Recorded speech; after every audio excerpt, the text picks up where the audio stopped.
The scriptures are always hinting at that, but you'll never get it, because you won't understand a word of what the scriptures are saying till you wake up. Sleeping people read the scriptures and crucify the Messiah on the basis of them. You've got to wake up to make sense out of the scriptures. But you know something? When you do wake up, they make sense. So does reality. But you'd never be able to put it into words. Now, wouldn't you do something? Wouldn't you swing into action? Of course you'd swing into action.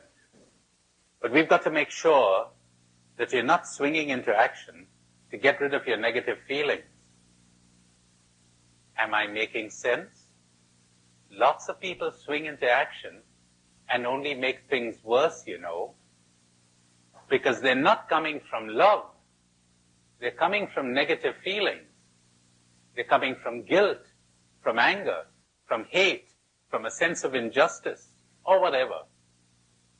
We got to make sure of that first. We've got to make sure of your being before you swing into action. You got to make sure of who you are before we see what you do. And unfortunately, when sleeping people swing into action, they just substitute one cruelty with another, one injustice with another, and so it goes on. Meister Eckhart, again, says so powerfully, it is not by your actions that you will be saved or awakened, call it any word you want, but by your being. It is not by what you do, but by what you are that you will be judged. Of course. Of what good is it to you to feed the hungry and give drink to the thirsty and visit the prisoners in jail? Remember that sentence? I could give my body to be burnt and all my goods to feed the poor, but if I have not love, that's important. Not your actions. Not your actions. Forget it. It's your being. Then you might get into action, or you might not get into action. You can't decide that till you know, till you understand, till you're awake. And unfortunately, all the emphasis is being put on changing the world and very little emphasis on waking you up. When you wake up, you will know what to do or what not to do.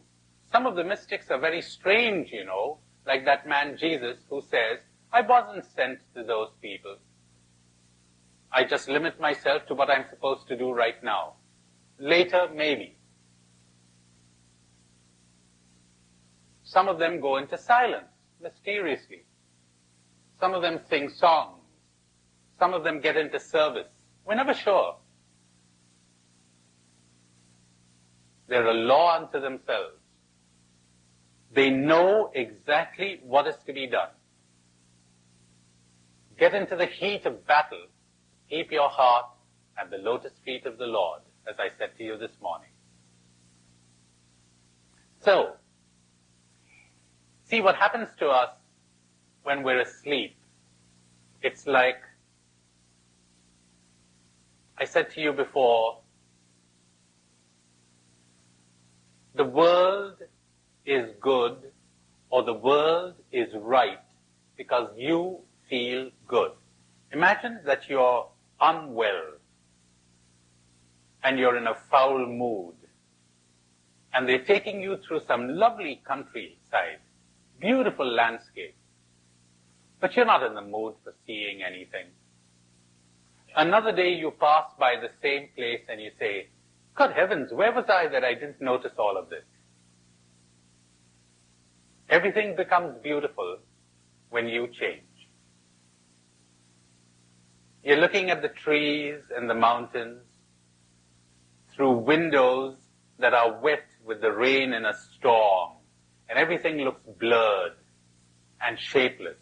And you want to go right out there and change those trees and change those mountains. Wait a minute. Let's examine your window. When the storm ceases and the rain stops and you look out of the window, you say, well, how different everything looks. Because we see people and things not as they are, but as we are. And it's so important to understand that.